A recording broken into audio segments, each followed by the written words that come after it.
Здравейте, скъпи приятели! Казвам се Милен Петров, администратор на страницата Аз съм националист и YouTube каналът.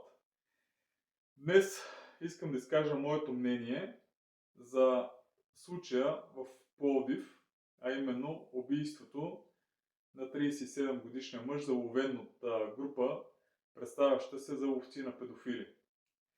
Тази група, която се представя като ловци на педофили, реално се състои от тинейджери с за мен съмнителна репутация и съмнителен происход. Много от вас биха казали каква репутация можеш да имаш на 15 години.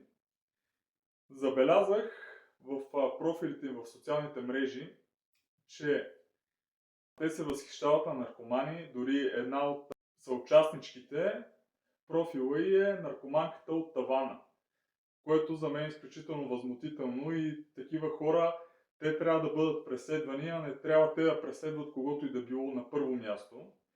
Второ, за произхода ме разбирайте както сметнете за редно.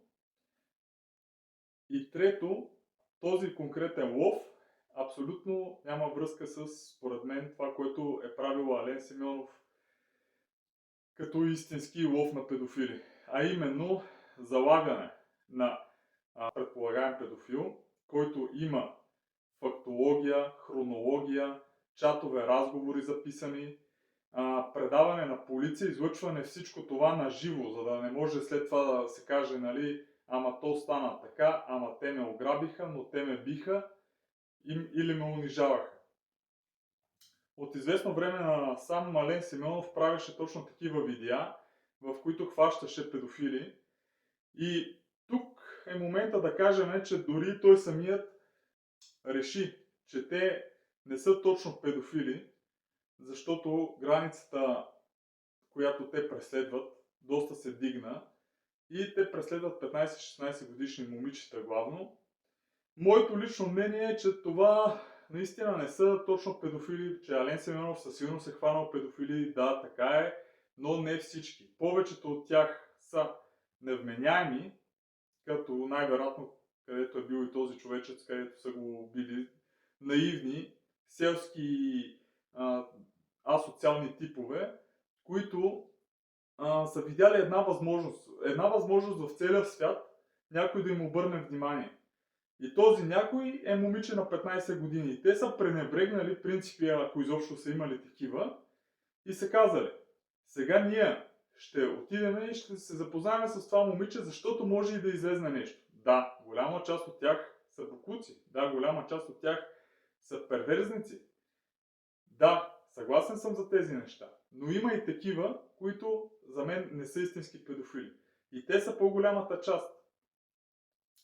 Най-вероятно точно такъв е бил и този човек, който е загинал. А откъде идва това? Откъде идва тези момчета, че искат да подражават на Ален Симеонов? Може би защото искат да са големи, може би защото са получили някакво неуважение, някаква травма от детството или всичко накуп. Кой е по-потърпевш? Починалият човек е починал и дотам. На петимата живота от тук нататък им се променя стремглаво.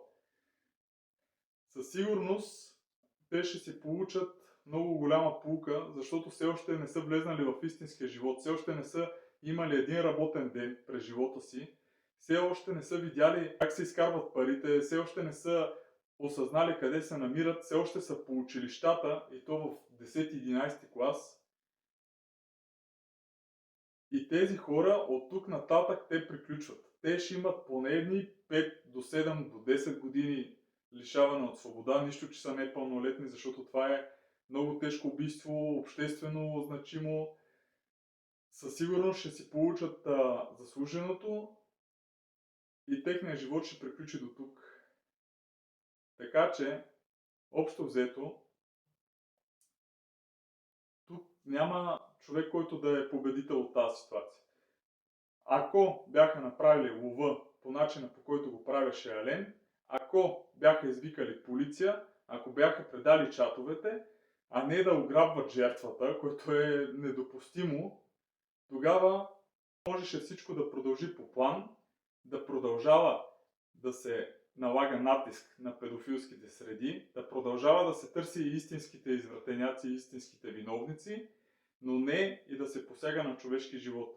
Това вече е прекалено и всеки ще понесе своето наказание. То от тук натам всичко е ясно.